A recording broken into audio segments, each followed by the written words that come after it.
I am sitting here with Tatjana Peciric. Is that correct? Peciric, yes. Peciric, or at least close enough, who is the very, very talented and, should we say now, rather famous winemaker for Terroir Sense Fronteres, one of the leading wineries in the Montsant region here in Catalonia, south of Barcelona.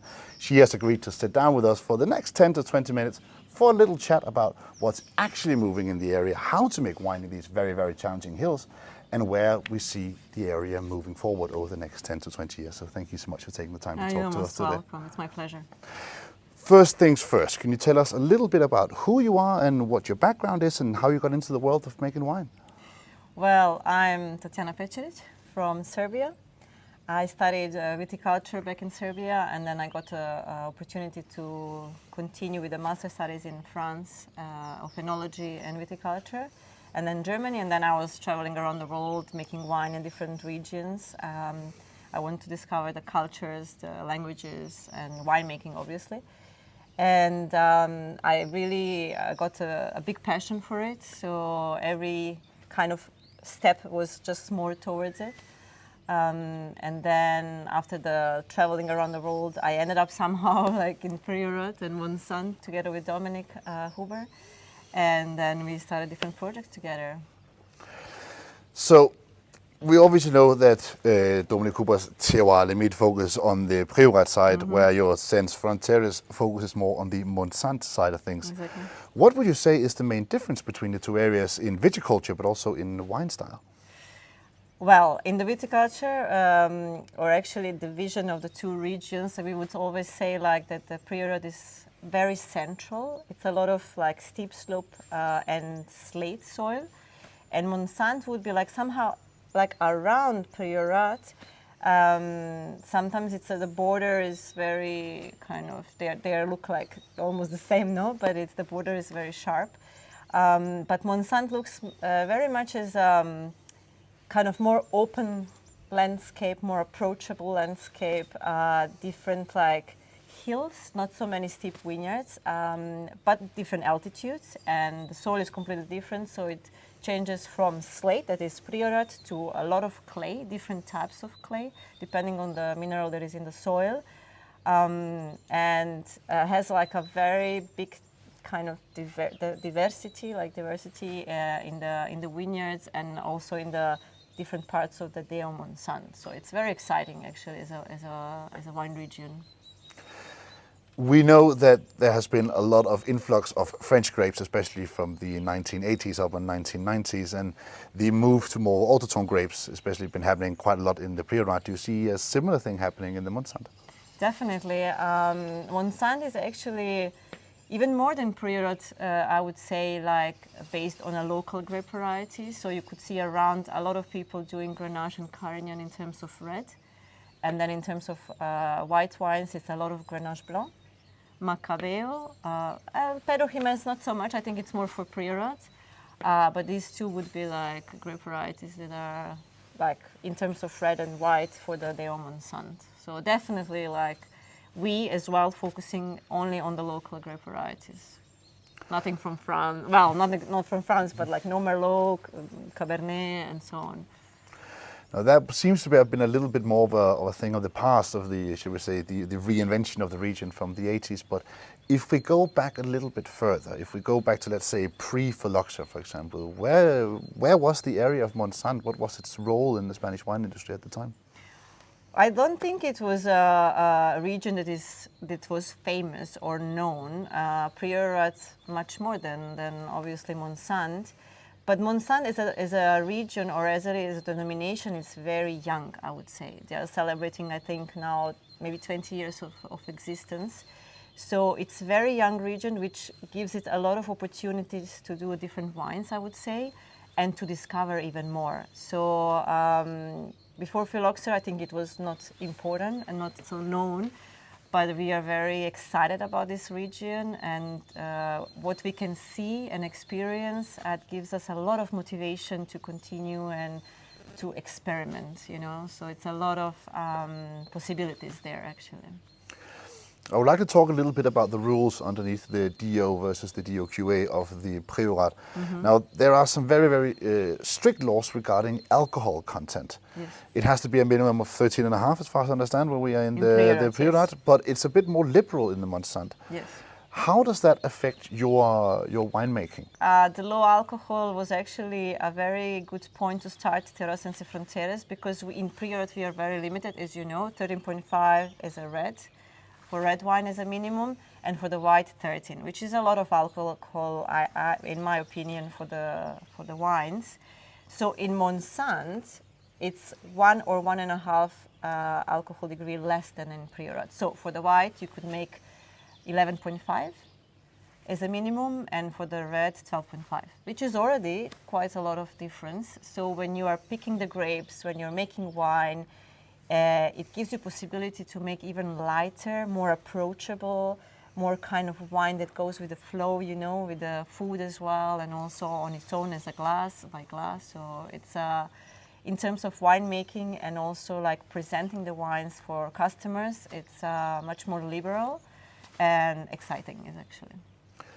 We are currently sitting here in early March. Spring Yeah. is just on the doorstep. We can hear the birds singing around us. It's been a winter of a lot of rain. There's a lot of greenery.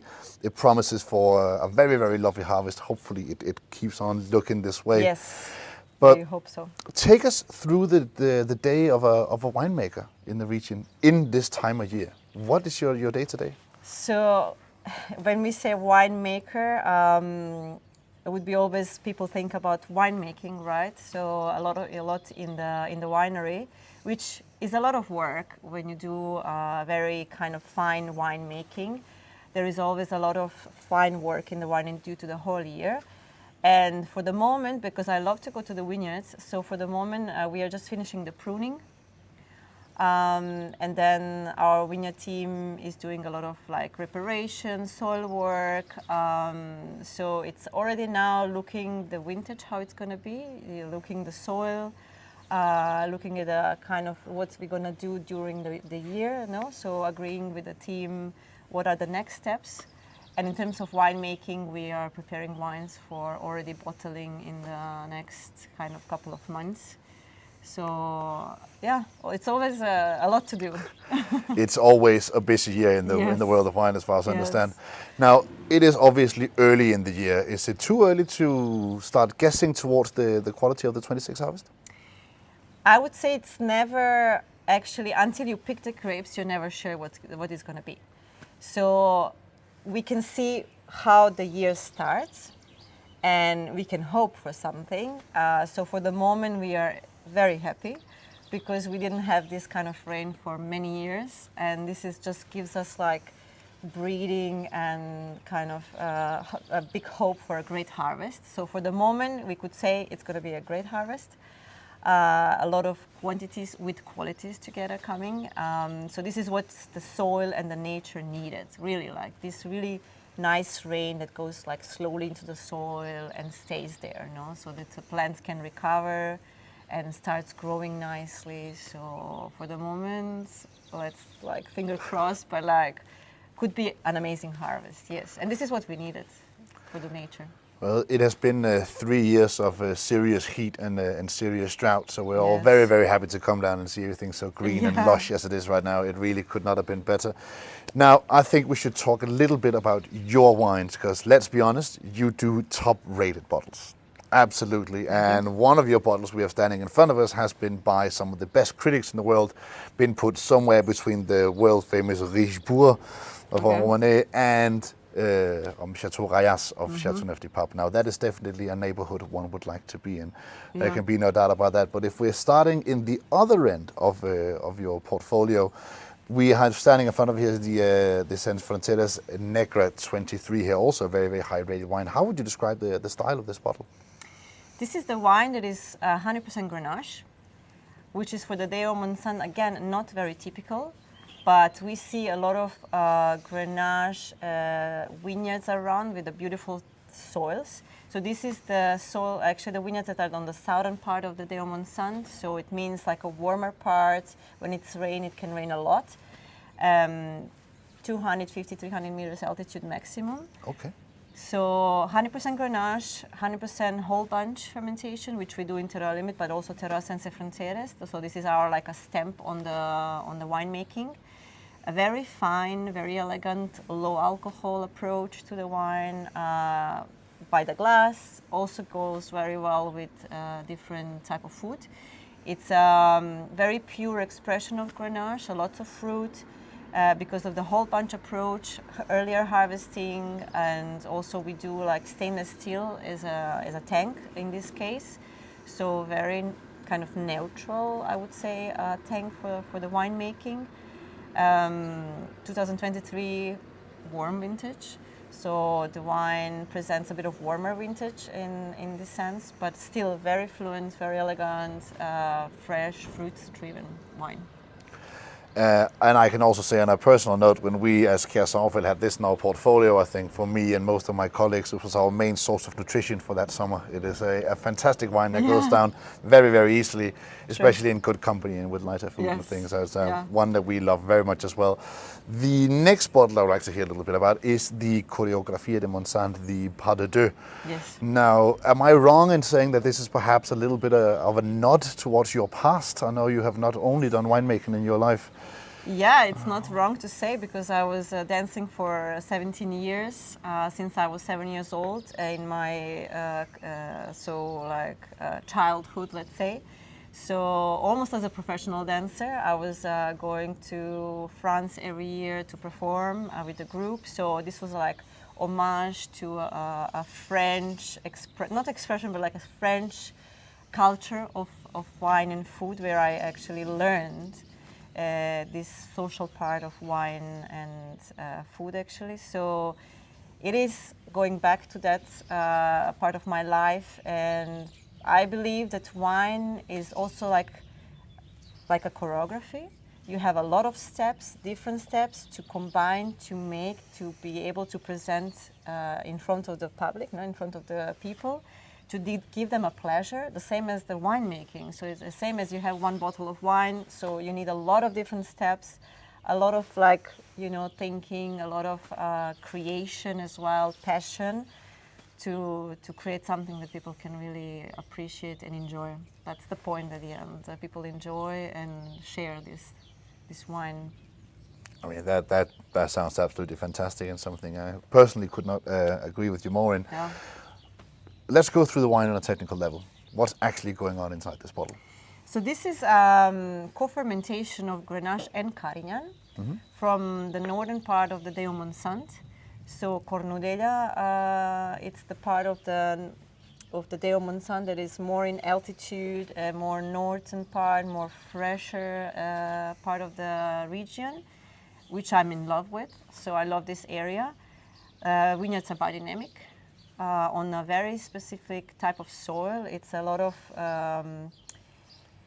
guiche, gypsum in the soil, and clay, but almost like a rosé clay, because it has a lot of gypsum stones. Okay. So it gives a lot of to Grenache, but then also to Carignan spiciness. A lot of for me, this wine has a lot of, it's a very linear, it's serious wine, but at the end, it gives a lot of storytelling and also has a lot of character. So Grenache, Carignan, co-fermentation, whole bunches, cement tank, there is no oak. This is the approach that we love. Yeah, you don't do any oak at all in the Sense Fronteres, as far as I understand. No, I understand that Dominic, he loved his big Stockinger casks. He loved it at the beginning, when he thought that this is how you make great wine, But then he discovered that he doesn't like it, actually. No, furniture he refers to, which I think is quite fantastic. Yeah. The last wine I want to ask you about, knowing of course that you have a lot more wine in the portfolio, and I recommend everyone to go and experience it, maybe through importers or perhaps coming down to the Montsant yourselves. Even stronger recommendation. The world famous Guiche Vermel. This has been an eye-opener, I think, for everyone to take the Montsant very, very seriously. It's a wine region. It has been past the lips of many of the very best wine critics in the world. They all basically say the same thing. This is where the Burgundy / Chateauneuf du Pape top level comparison comes from.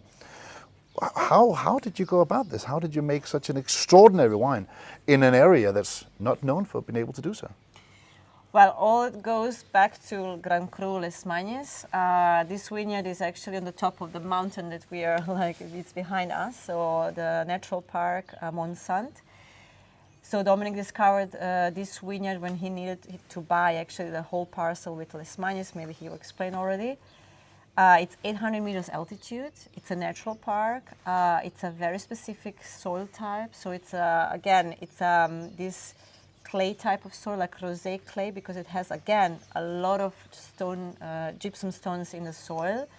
And just imagine natural park, a lot of wild herbs, a lot of nature, eagles flying around. So it already is special, no? So this wine is Grenache, 100% Grenache. Very specific selection of the vineyard. It's a lot of spiciness, it's a lot of depth into the wine with a lot of elegancy. It was discovered that it comes from the terroir, right? So it's always, no, the great wine comes from the great vineyard, from the great spot, if you know how to present it in the bottle, no? So it is one of the world's greatest Grenaches, I would say, because of its specific aromatic approach, like a body structure, tannin structure, no? So whole bunch approach again, and it's really something special when you taste it. For me personally, it is one of the greatest wines I've had in a very, very long time, and I would definitely agree it is one of the finest expressions of Grenache in the world, alongside with the Les Magnes of the Terroir Limite. I think it's definitely two sides of the same coin, slightly different directions, and a very, very impressive wine. If you could make up a dish, like the perfect dish to go with the Quiche Vermel here, what would you put on a plate next to it? We love to pair this type of wines, these specific Grenaches, with a pigeon. Different vegetable dishes. I could imagine also very fine fish, but definitely crunchiness, not overdone, so freshness to the plate as for the wine itself, with a bit of herbal touch to it, you know, so I think it would go fantastic. I think that sounds absolutely beautiful, and I definitely couldn't agree more. Once again, now I only have 2 questions left for you, and then we'll let you go. I know you're very, very busy. Yeah, thank you. I had a conversation with Dominic yesterday about the term low intervention winemaking. It is a term that is thrown about quite lightly, I think, in the days we're living in now, also in the world of natural wine. And your wine has been described as low intervention, but I know that's not exactly how you feel about it. How would you go about this expression? What's your opinion towards it? Well, I think different people talk about different things when it comes to the low intervention. What does it mean? I think it's very, I would say, personalized, or, you know, for each one of us as a winemakers or viticulturists means maybe something different. For us, it's like So for me, the great wine, as I said, it's like coming from the vineyard. You need a really good grapes to get a really good wine, no? The great wine. But on the way to that great wine, I have to say that you have to do a lot in the vineyards, but then you have to do and follow a lot in the winery. So low intervention for me means I'm getting a very good healthy grapes in the biodynamic approach in the viticulture. And then in the winery, I'm trying to respect that. And I'm not doing any like additions or corrections, okay? So I follow the fermentation. The fermentation has to be healthy. In terms, no off flavors, no something wrong happening. So we are tasting every day. We are looking if it's needed to maybe give a little bit of oxygen, if it's when the time is to press. So all this is like when it's the time to harvest.